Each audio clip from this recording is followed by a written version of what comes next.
I'm lost and into the dark. Some things are better left unknown. And I'll never find you here, 'cause no one's ever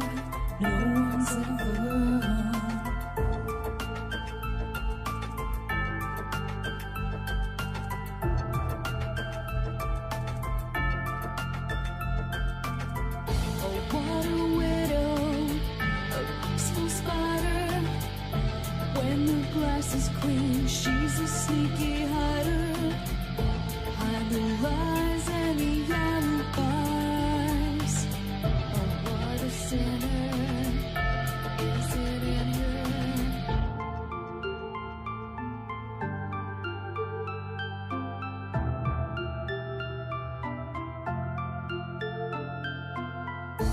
What's the truth in this riddle?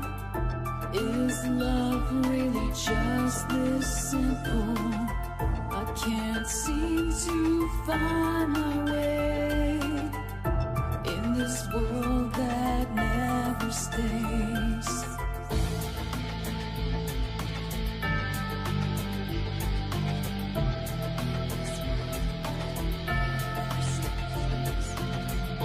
What a widow, a peaceful spider.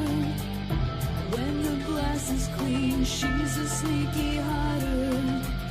Hide the lies and the alibis. What a sinner is it in her?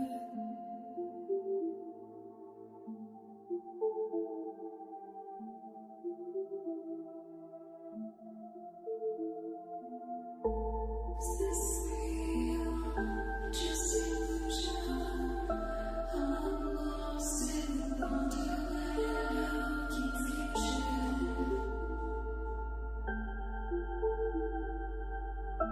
I'm lost in the wonderland of confusion.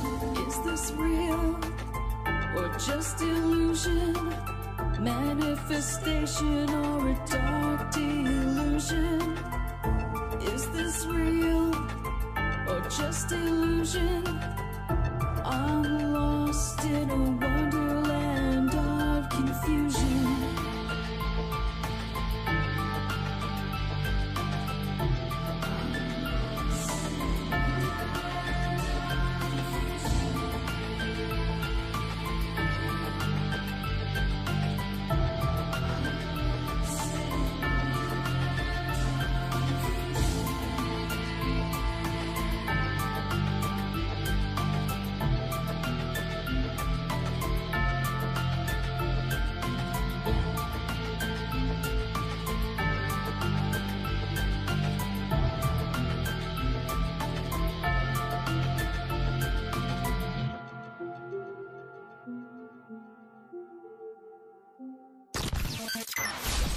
Rippin' Rabbit Hole is a community-driven radio. At times the community comments may reveal prejudices and other beliefs that we or our sponsors do not condone. Views or opinions expressed by the community, callers, or guests, are those of the individual speaking and do not represent the views or opinions of this site. Rippin' Common Sense content is intended for mature audiences only. Enjoy.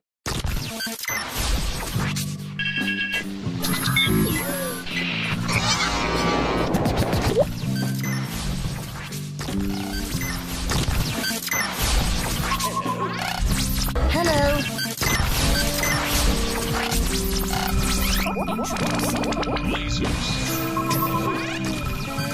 Hello.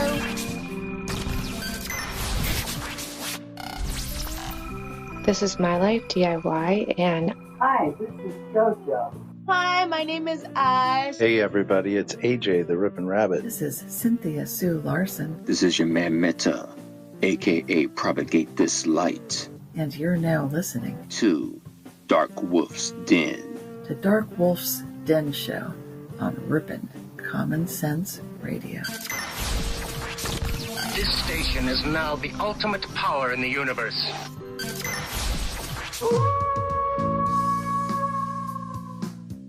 Are ghosts real?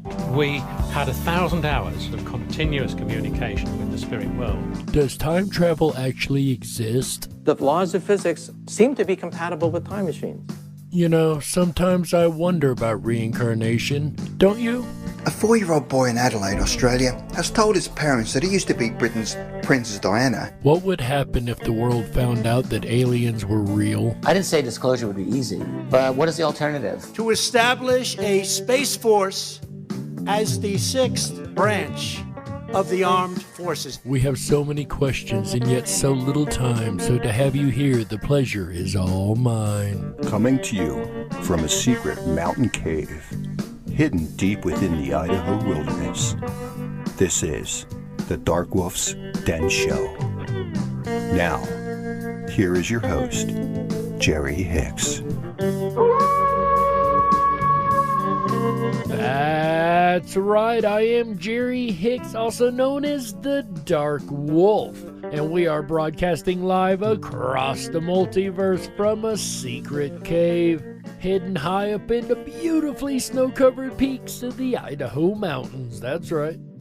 We're ripping through the electromagnetic soup, tearing through the atmosphere, and tunneling away into your radio like a quantum particle.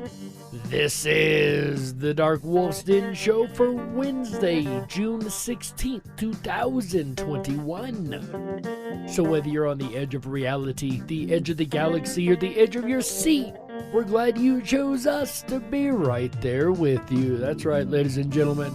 Tonight we're going to carry on our series of The State of Mystery.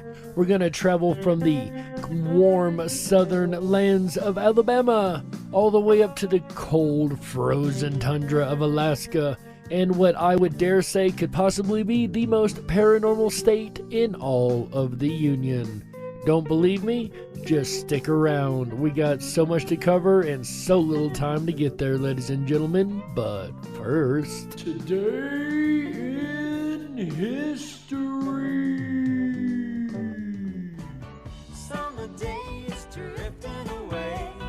That's right, ladies and gentlemen. On this day in 1978, the film Grease opens, starring John Travolta and Olivia Newton-John, based, of course, on the 1971 musical of the same name. And that is today's Today in History.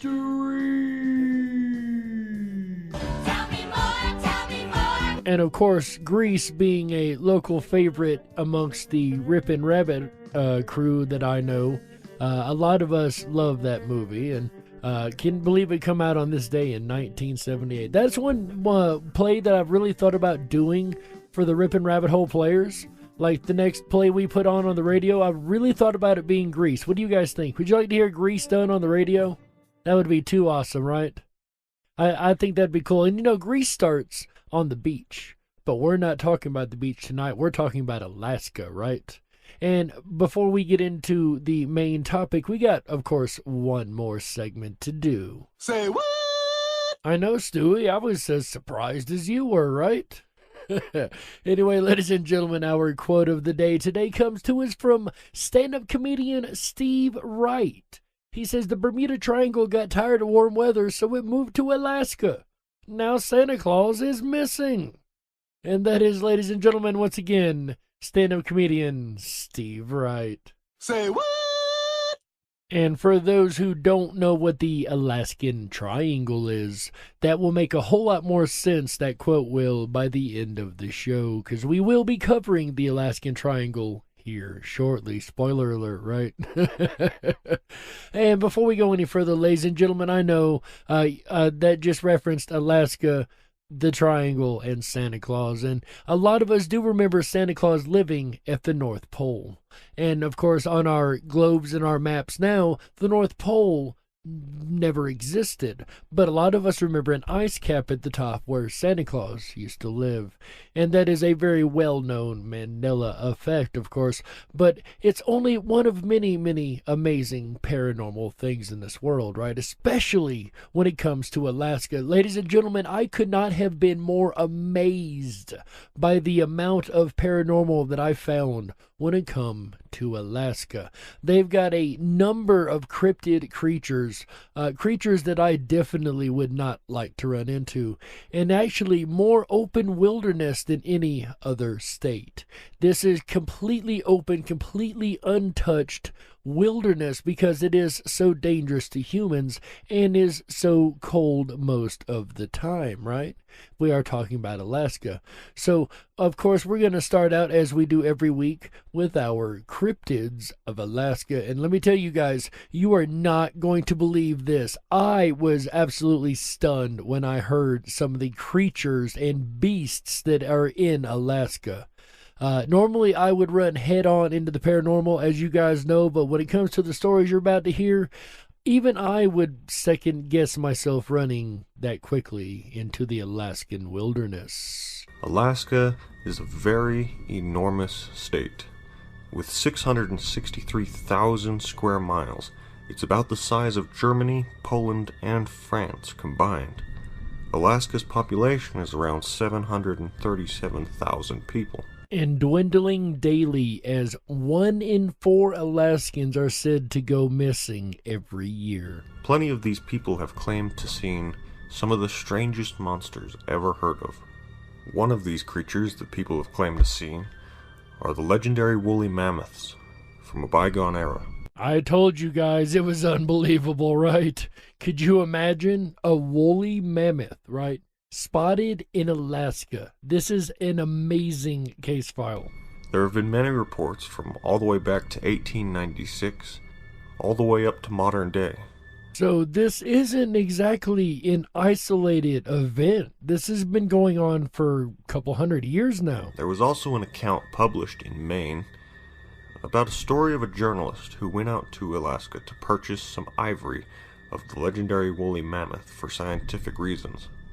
He went out to a tribe who have claimed to have had tusks from the legendary creature. Upon arriving, the journalist thought that they would have found fossils of the creature.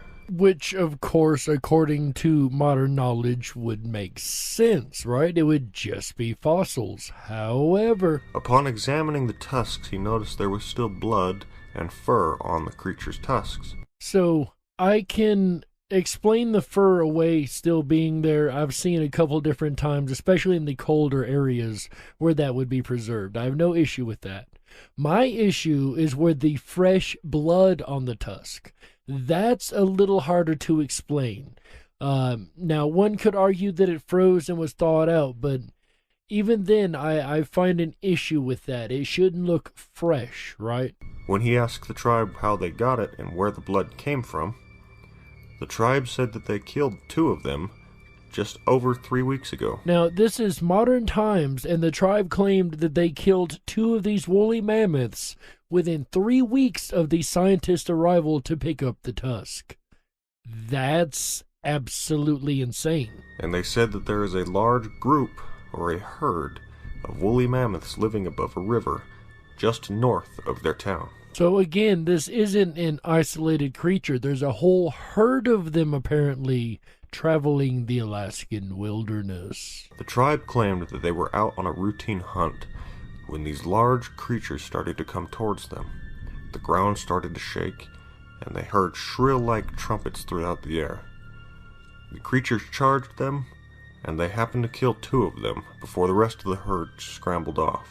I gotta say, I'm pretty amazed that these tribesmen would even fight these woolly mammoths, let alone win, right? So that's pretty awesome. So what does officialdom have to say about the Alaskan woolly mammoth? Surely they're gonna put a lid on something like this, right? After this, the reporter talked to the governor of Alaska. He said that if woolly mammoths were still alive in Alaska, Alaska would be the place to do it. Plenty of land and great weather for it. So you really got to kind of stand up and take a little bit of notice when even officialdom's like, yeah, if it's possible anywhere, it'd be here. So, ladies and gentlemen, there have been reports for a couple hundred years now of woolly mammoths in Alaska. I wonder if you can get hunting permits for those. I wonder if Alaska sells woolly mammoth hunting permits. I doubt it. probably just open season on a woolly mammoth, right? As many as you can bag, right? Although I would consider them an endangered species, maybe they're not huntable at all. I don't know. For our next monster, though, out of Alaska, you're going to need a fishing license, not a hunting license. The Illimana Lake Monster. In a sparsely populated area of southwest Alaska, with only 109 residents, lies the 1,012 square mile Illimana Lake. This lake is home to plenty of fish such as salmon, trout, and northern pike. The monster known as Gunekadek by the Tlingit people were reviewed as a god. The natives claimed this creature had the body of an orca and the head of a wolf. You know, I've seen many a wolf in my time, but I've never seen a whale wolf. That's a little different. It's kind of disturbing, actually. And was known to eat fishing boats. Early Russian explorers reportedly saw the creature, and sightings of the creature have continued all the way to this day. So this is yet another creature that has been sighted well into modern times. Modern reports come from explorers and biologists who have seen 30-foot monsters, sometimes described as aluminum covered, and other times black with white stripes, coming out of the water. And this next case file is one of the wildest modern reports of a cryptid I've heard, especially in Alaska. One report is from an airplane snagging the beast with a tuna hook. The beast towed the plane around the lake before those aboard decided to release the hook. This creature was big enough to tow an airplane around the lake because it was hooked with a tuna hook. That's a pretty big creature. I don't know of any human that can grab hold of a chain connected to an airplane and can pull the airplane down. That's got to be one gigantic creature. There were also multiple sightings in June 2017. On June 19th, many people from the local town said they saw something emerge from the lake. They said there was more than one. There was at least 3 of them. The first one was double in size and over 32 feet long. They said they were black or very dark gray, and they were at a total loss of words of what they were seeing. Experts have claimed that the Illimana Lake Monster is everything from a white sturgeon to a sleeper shark to a beluga whale. But all of those creatures reach a length of about 20 feet. And eyewitnesses say that the creatures that they've seen are much bigger than that. I've never seen any of these creatures that scientists mentioned that had the head of a wolf with the body of an orca. So I don't care what creature they mention, unless they can find one that has a wolf's head on it, they have nowhere near an explanation in my book. But of course, we can't forget our buddy, the most famous of all the cryptids, also has a large territory in Alaska. It would be, of course, a Bigfoot. This one is known as the Port Chatham Monster, or locally as the Tinak, and is found on the Kenai Peninsula. Stories of this creature have been around since the very start of the port town, which was developed in 1900. At this time, a cannery was built, and then the town was constructed around it. Only 5 years later, Port Chatham, also known as Portlock, was abandoned due to everyone, including the Native Americans there, being afraid of something in the forest that was described as being tall, bipedal, hairy, and a mix between a man and a beast. And of course, that does sound like the classic description of a Bigfoot. People soon returned to the town and even established a post office in 1921. However, signs of the beast still being in the area were still evident, since people found many large trees torn out of the ground and placed upside down back into the holes. Then in 1931, a logger from the town named Andrew Camlock went into the forest but never returned. A search party was sent out, and they found Andrew's body lying on the ground with a massive wound on his head. It was assumed that a piece of heavy logging equipment was used by something to cause the damage. The way I understand this case file, the piece of equipment that he was supposedly knocked over the head with was quite a large piece of equipment for just a human to be picking up. Not long after this, a gold prospector headed into the forest to do some mining, and he never returned, nor was his body found. Later, a man named Tom Larson was gathering wood for his fishing traps when he noticed a large, hairy man-like creature standing on the beach. Tom ran back to get his gun, and when he returned, he found the creature was still there. Mr. Larson claimed that the being just stood there, staring the man in the eyes, and Tom was too afraid to pull the trigger. And remember, this is the early 1900s, so this is still relatively modern times. This kind of activity kept up for quite some time, and in the 1940s, there were even more reports of people venturing into the forest to hunt sheep and bear, but were never seen again. Things took a turn for the worse when residents started to find the dismembered limbs of victims that had washed off the mountains and into the lagoon. Allegedly, these limbs showed signs of being torn apart, rather than how a bear would normally handle its victims. These definitely do not sound like friendly creatures, and that is really disturbing that the runoff from the melting glaciers on the mountains had that many human body pieces in them.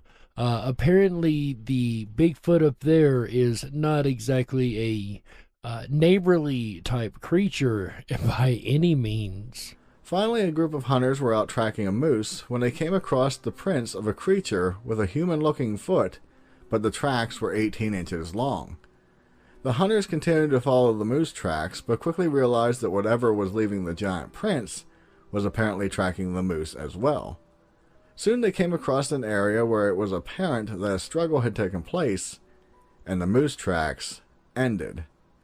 However, the 18-inch long footprints continued up into the mountains. The hunters then decided it was probably best not to find out what left those tracks. Once again, the families in the town grew tired of being attacked by this creature and left the town and headed to the nearby Port Graham. Not all took this warning, since in 1968 a hunter was trying to hunt goats when he found himself in a life-and-death situation as a large, hairy man-like creature started to chase him through the forest. Then in 1973, 3 hunters took refuge from a storm near the town. They managed to return in one piece, but they claimed that every night they heard a large bipedal being walking outside their tents. Now we're up to as late as the 1970s, and these case files are still coming in, and I can tell you that they still come in to this day from Alaska about the wild men in the mountains. And speaking of wild men, there's apparently another tribe of people that live in Alaska that have a, how do I even say this, have a strange property to them. Check this out. For this last creature, it's certainly one of the most strange. The Kushtaka, or land otter people. The land otter people of southern Alaska have terrorized a small native tribe for centuries. The land otter people. And yes, this is exactly as it sounds. A story was put out about these creatures in the Alpinist magazine, claiming that the Kushta are a race of people who can shapeshift into otters. It also referred to them as were-otters. Very similar to a werewolf, but very less frightening. Of all the creatures to turn into, I don't consider otters exactly the most dangerous on the list. The story goes that the Kushka assume the form of an otter and lure humans into their trap. And when they do, they turn them into Kushka as well. Now, okay, I kinda don't mind the idea of being a shapeshifter to an otter and back to a human.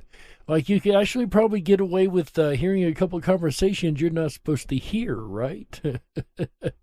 Then again, there may be a price to pay for having this special ability. Once a human becomes a Kushka, his position in the afterlife is forfeit, and his soul is trapped here on Earth forever. in the form of an otter. Now, it seems to me that's a bit of a high price to pay for having the ability to shapeshift to an otter, never being able to have your soul leave the earthly realm after death, and being an otter, being changed to an otter at death, and having to live out eternity as such. Now, that doesn't sound like as much fun after all, actually. What do you guys think? Would you do it? Go ahead and put a 1 in the chat room if you would take that deal. If you would give up your modern soul for the ability to shapeshift to an otter and be an otter for eternity. Or put a 2 in the chat room if, heck no, that sounds like something you would definitely not want to be a part of. Now, a werewolf, maybe I would consider that, but I'm not sure about a were-otter. What do you guys think? The tribe of Tlingit claim that these creatures are real. The tribe itself believes that these creatures are so real that they have actually become to fear some otters. So, whether you believe in it or not, the tribe in Alaska definitely believes in it, to the point that they fear some otters, that the otters may actually be humans in otter form, or these creatures, these ottermen in otter form. And actually, there's a surprising amount of evidence that has been found in these different shows on like the History Channel and whatnot, that goes to the idea that these creatures may be very real after all. And who am I to say they're not, right? I am the last person to say whether or not these creatures could be real, because as far as I'm concerned, all of these cryptids are very, very real, right? And I know normally we've done a cryptid and then a UFO file at this point, and then we'll usually do a ghost file in the second half. And this episode's going to be a little bit different because Alaska has a feature that you don't find in most any other states, except Florida, of course, and that is the Alaskan Triangle, which is much like the Bermuda Triangle in the aspect that people just tend to disappear. People, boats, ships, all kinds of things happen within this triangle. There's lots of UFO cases, and we'll go across some of those here in the second half, as well as a plethora of strange paranormal activity that occurs in the Alaskan Triangle. But what do you guys think so far? Do you think that it is possible that there are woolly mammoths still walking the earth in Alaska? How crazy would that be, right? Woolly mammoths. I might have to go on a woolly mammoth hunt sometime. Or the creature that lives in the water that is a orca crossed with a wolf. That just sounds disturbing. But do you guys think that these things could be real?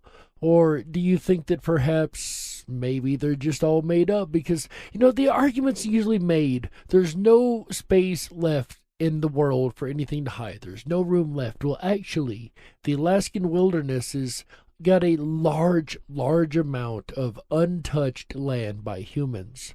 Areas that humans still have yet to go, or if they have, they're in small, very, very small tribes. So it's not like they're overrun with human activity, and there could be things hiding there that we could only begin to dream about or imagine.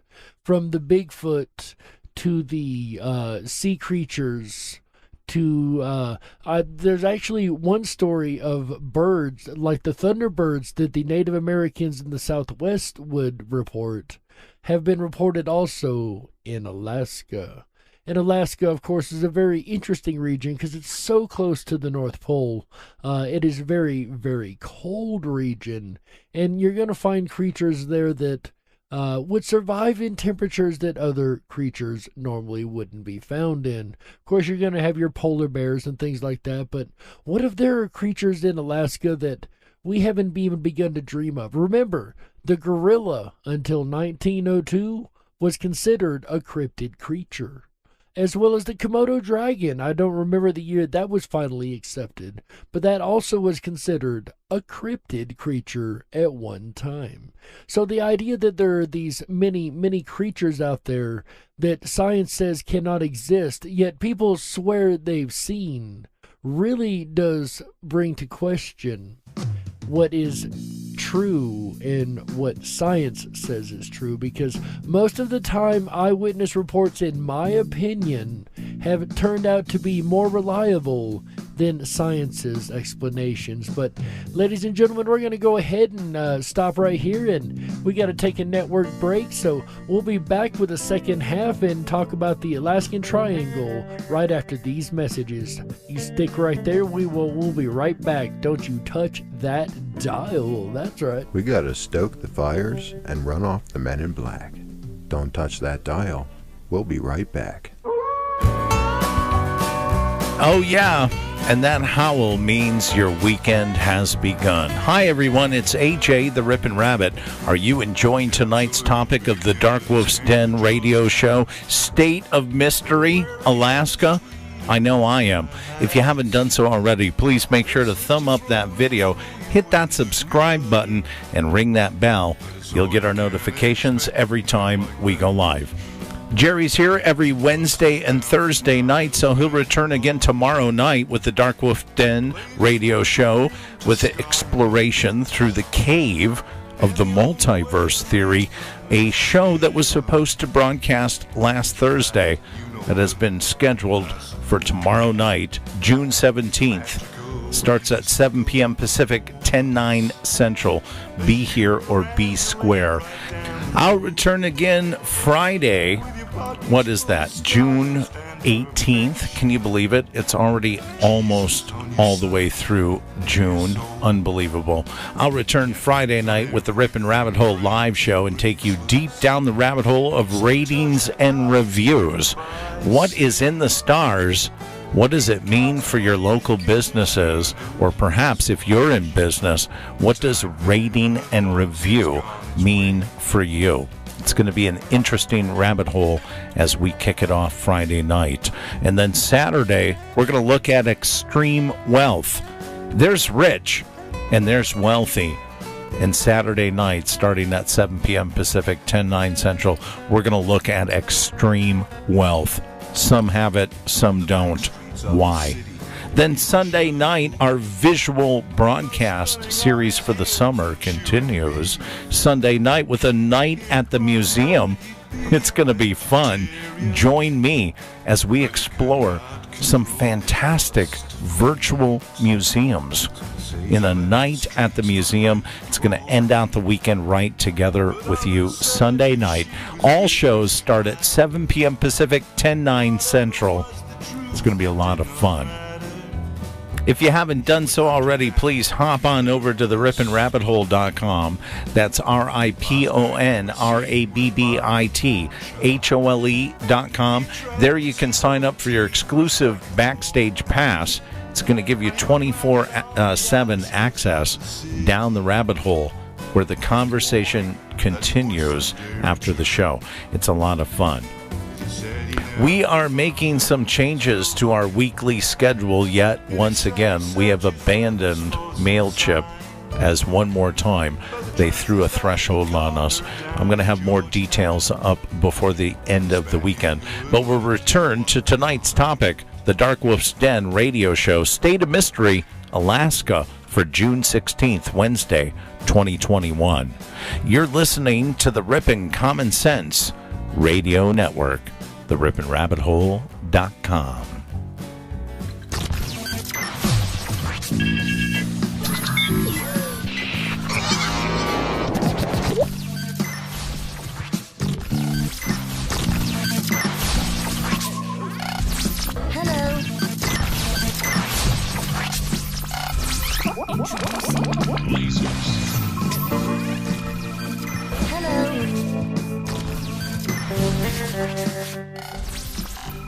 This is My Life DIY, and hi, this is JoJo. Hi, my name is Ash. Hey everybody, it's AJ the Rippin' Rabbit. This is Cynthia Sue Larson. This is your man Meta, aka Propagate This Light. And you're now listening to Darkwolf's Den. The Darkwolf's Den Show on Rippin' Common Sense Radio. If you were meant to be controlled, you would have come with a remote, but you didn't. And that's why you listen to the Darkwolf's Den Show. Now, here is your host, Jerry Hicks. That's right, I am Jerry Hicks, also known as the Dark Wolf, and welcome back to the second half of the DarkWolf's Den Show for Wednesday, June 16th, 2021.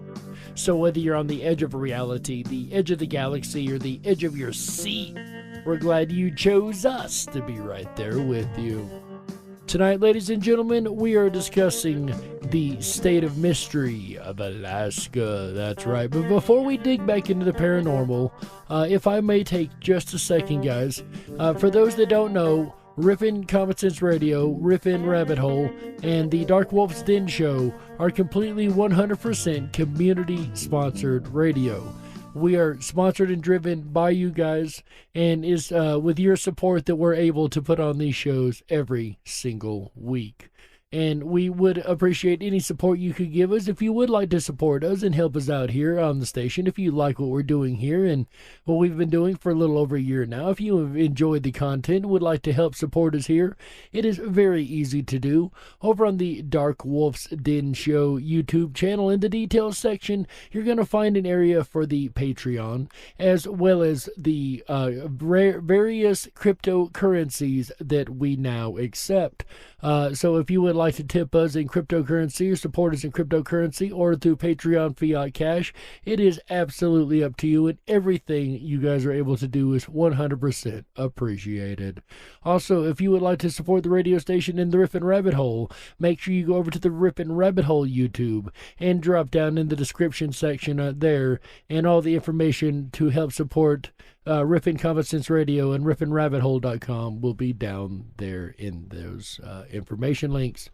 And with that said, ladies and gentlemen, we once again appreciate any support you guys are able to give us. We are a grassroots, community driven press radio.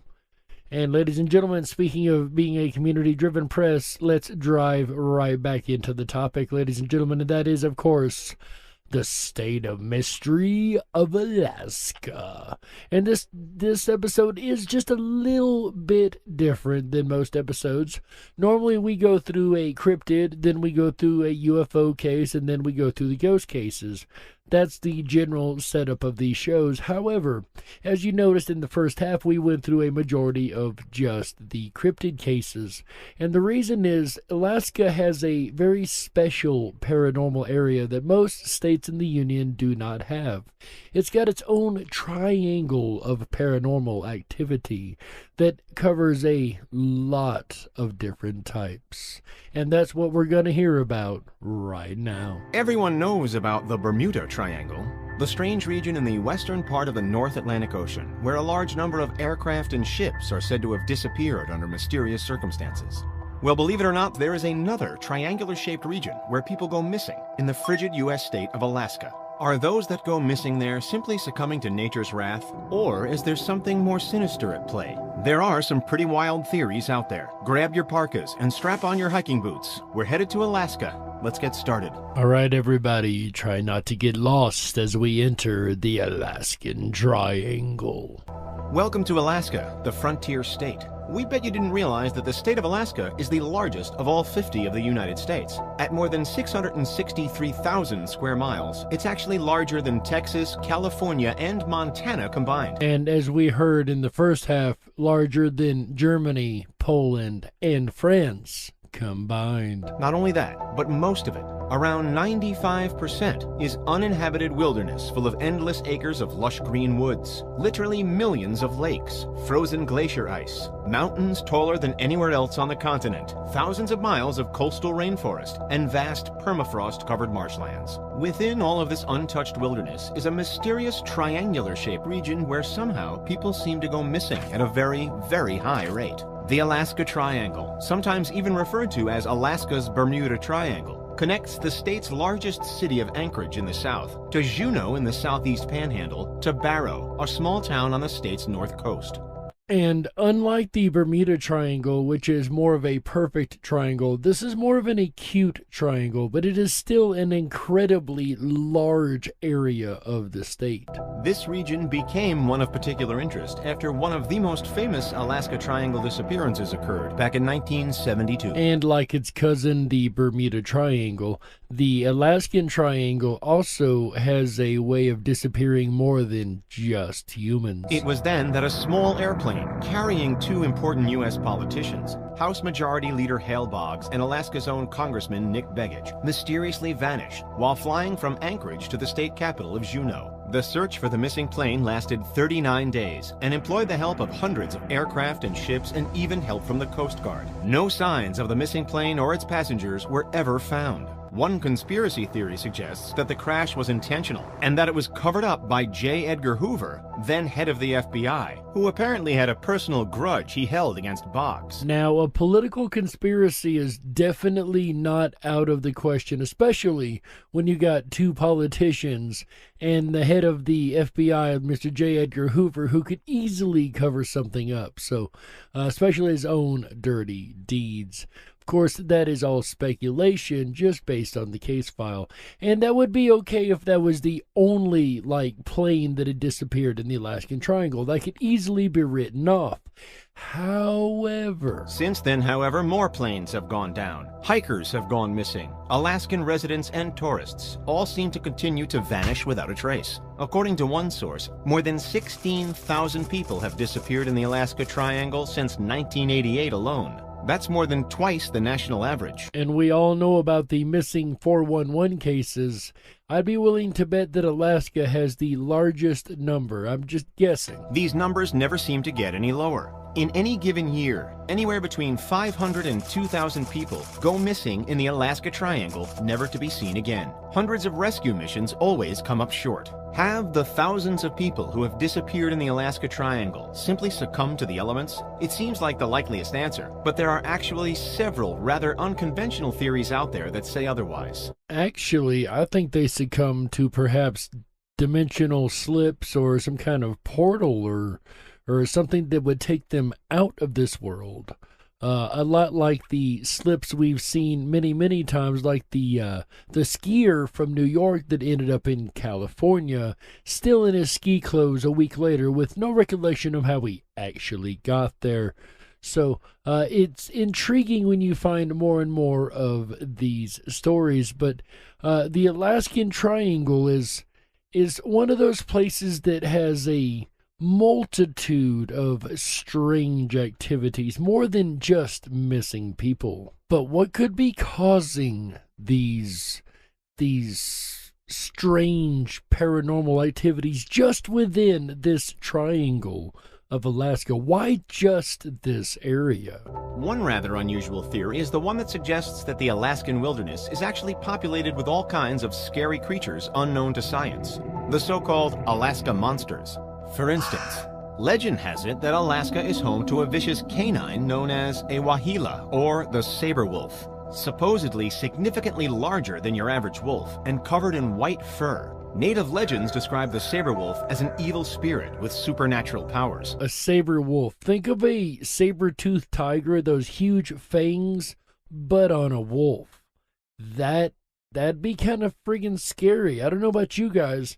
I love me some wolves, but I see a saber wolf, I might head the other way. Many people are wholly convinced that those who go missing in the Alaska Triangle have had an unfortunate run-in with perhaps the most famous cryptic creature in North America, Bigfoot. Believers claim there is significant evidence of the existence of the legendary large bipedal ape-like creature in Alaska, including alleged nesting sites, hair samples, and even possible skeletons. Well, the next time somebody asks for evidence of a Bigfoot and says there is none, point them to Alaska. Many believe that the creature inhabits the coastal rainforest in the state's southeastern region, near the bottom of the mysterious triangle. Dense, remote, and teeming with wildlife, Alaska's coastal rainforest provides millions of acres of the perfect habitat for an elusive Sasquatch, so they say. But of course, no State of Mystery episode would be complete without at least one UFO file, and I promised you guys a UFO case file. Here is one that came across my desk about 20 years ago or so. It's actually one that's older than I thought. I thought it had just happened when I had run across it, but apparently that was not the case. This is a very popular case file, once again, in ufology, about a Japanese airliner in Alaska. In 1986, a Japanese plane was flying from Iceland to Anchorage, straight through the heart of the triangle, when, according to the veteran pilot Kenjui Terauchi, not one, not two, but 3 unidentified flying objects followed the airliner for approximately 400 miles. One of the objects was said to be twice the size of an aircraft carrier, while the other 2 were smaller in size. So this was an object so big that the plane was no more than a flake of grass in comparison to the full size of the UFO. The pilot himself described them as, quote, 2 small ships and the mothership, end quote, that disappeared and reappeared quickly, moving fast and stopping suddenly, moves that are impossible for any known aircraft. Especially a known aircraft in 1986. And still to this day, unless it's a, little drone unmanned craft, that's still yet to be any technology that any government has come out and admitted to having. Even air traffic controllers on the ground made official reports of the 3 large objects appearing on their radar systems. And you got to love a case file that is backed up by the radar equipment itself. To avoid the UFOs, the pilot received permission from the ground crew to fly at a lower altitude while trying to outmaneuver the objects. Eventually, the UFOs disappeared after about 30 minutes. Astonishingly, the FBI itself has files on UFO sightings in Alaska from as far back as the 1940s. So did this airliner come dangerously close to becoming an Alaska Triangle statistic by way of something otherworldly? And I find the 1940s to be a really intriguing decade, because that's when we had the Roswell incident, that's when we had the Kenneth Arnold incident, the very, very first pilot to ever report a UFO. We had the nuclear explosions in the 1940s, the nuclear bombs that went off. There were a large number of interesting things that happened in the 1940s, and the fact that we've got that correlating with a large number of UFOs seen in the area in the 1940s up through the 1980s, but the fact that it said it goes back to the 1940s, now that is incredibly intriguing to me, that flap was so much bigger than even I had realized. As if theories of UFOs weren't strange enough, some believe the Alaska Triangle is located inside something known as a vile energy vortex, also known as the vile vortices. These vile vortices are said to be swirling centers of concentrated energy full of electromagnetic anomalies. Similar vortices are believed to also be present in not only the Bermuda Triangle, but also Easter Island, Stonehenge, the Great Pyramids of Egypt, and elsewhere. Pretty much any esoteric site on the planet is said to be the central location of one of these vile vortices, as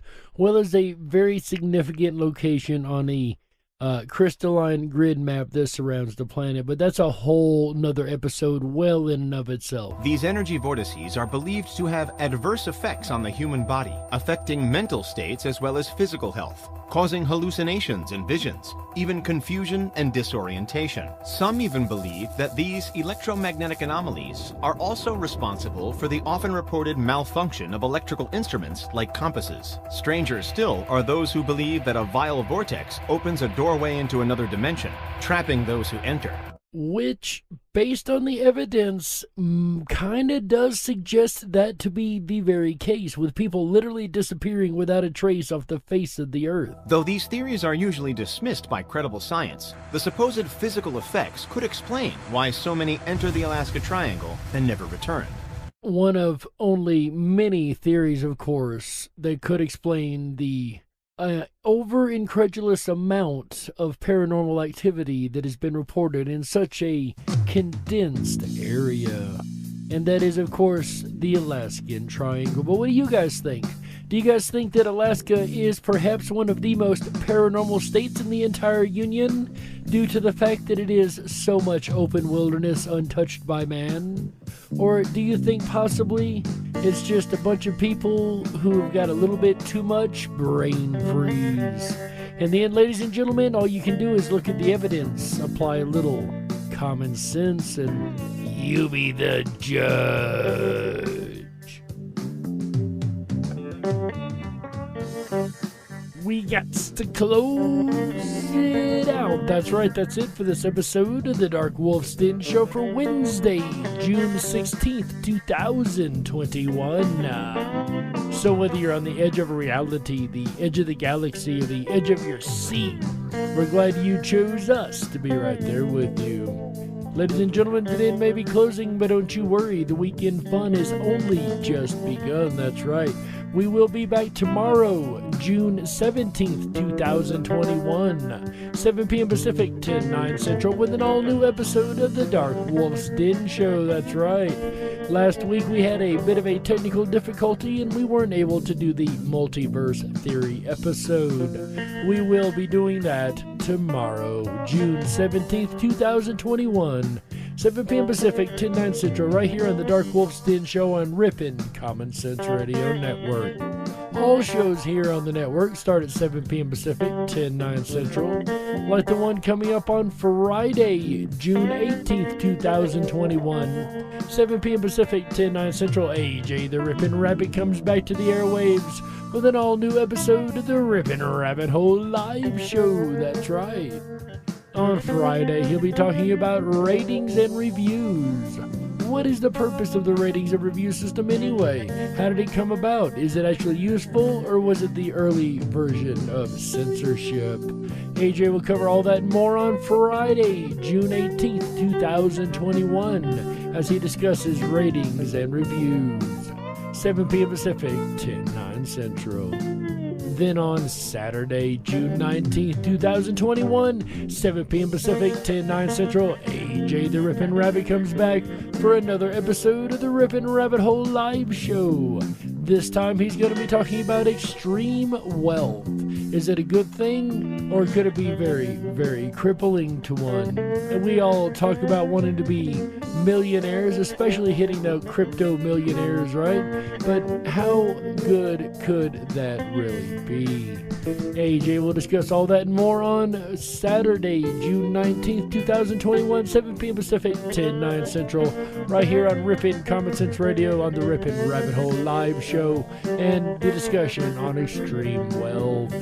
Then on Sunday, June 20th, 2021, 7 p.m. Pacific, 9 Central, AJ the Rippin' Rabbit rounds out the weekend right with another all-new episode of the Rippin' Rabbit Hole live show. This time he's going to be talking about the night at the museum. That's right. I love museums. Museums always have such amazing historic artifacts. And a virtual museum trip is always going to be a fun thing, right? Make sure you tune in Sunday, June 20th, 2021, 7 p.m. Pacific, 9 Central, as AJ takes a virtual tour through a night at the museum. That's right. And that's going to round out the weekend here on Rippin' Common Sense Radio and RippinRabbitHole.com. Speaking of the RippinRabbitHole.com, make sure you hop on over and check out the RippinRabbitHole.com, ladies and gentlemen. We've got a lot of fun features over there to enjoy while you are hanging out, like the Down the Rabbit Hole section. But in order to enjoy any of this, you're going to have to sign up for the Backstage Pass. This is absolutely free and will actually garner you one email a week with all of the amazing shows that we have coming up all weekend long. That's right, that goes out every Wednesday night. Then once you are signed up for that Backstage Pass, you can drop down the rabbit hole. That is our exclusive social media center over there, as well as the 24/7 Backstage Lounge. That's where you're going to find me here in just a couple minutes, hanging out with the rest of the rabbits. And we'd love to have you back there joining our international audience of rabbits, hanging out and conversing about many different topics. That's right. Also, while you're on the website, if you go down to the very, very, very bottom of the page, you're going to find this big red button. That's right. Hit that button and you can record 30 seconds of audio, send it to us in the studio, and we'll get it on the radio just for you. That's right, ladies and gentlemen. Also, if you would like to help support us here at Rippin' Common Sense Radio and the DarkWolf's Den Show, you are more than welcome to help support us. We are a community-supported, community-driven radio. We don't have corporate sponsors, so it's up to you to help keep us going. That's right. If you would like to sponsor and help us out for what we're doing here, and if you enjoyed these shows that we put on every week, then definitely drop down to the details section under the YouTube video and access the cryptocurrency addresses, and definitely go ahead and send us some cryptocurrency. Or if you would like to send us through Patreon or PayPal, all those options are available. We would appreciate any support you guys are willing to help us out with. With that said, ladies and gentlemen, on behalf of AJ the Rippin' Rabbit, Walt House, Chick Mandela Effect, Michael Musco, everybody at Rippin' Common Sense Radio, Tom Bayless and this amazing background music. Get it, Tom? If you are looking for a custom soundtrack for your next project, make sure you check out Tom Bayless and Red Shed Studios. Ladies and gentlemen, on behalf of all these folks, my name is Jerry Hicks, also known as the Dark Wolf. And remember, until next time we meet, ladies and gentlemen, stay awake, but dare to dream. How? Yeah. Good night, everybody.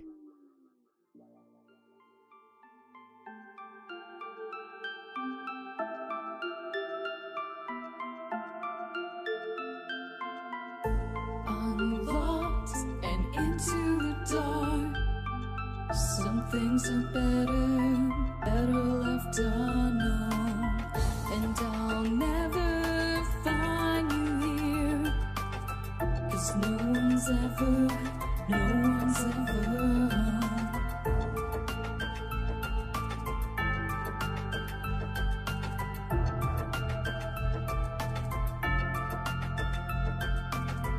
Oh, what a widow, a peaceful spider. When the glass is clean, she's a sneaky hider. Hide the lies and the alibis.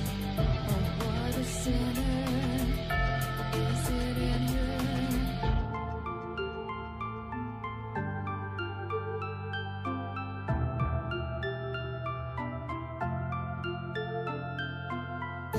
What's the truth in this riddle?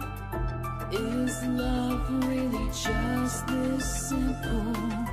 I can't seem to find my way in this world that never stays.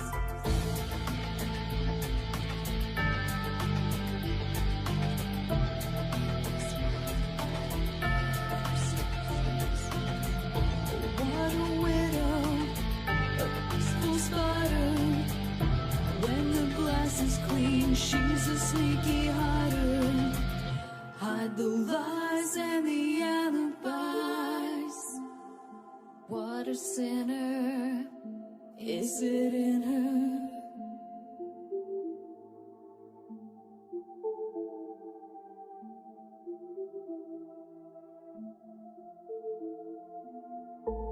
Is this real? Just illusion? I'm lost in the wonderland of confusion.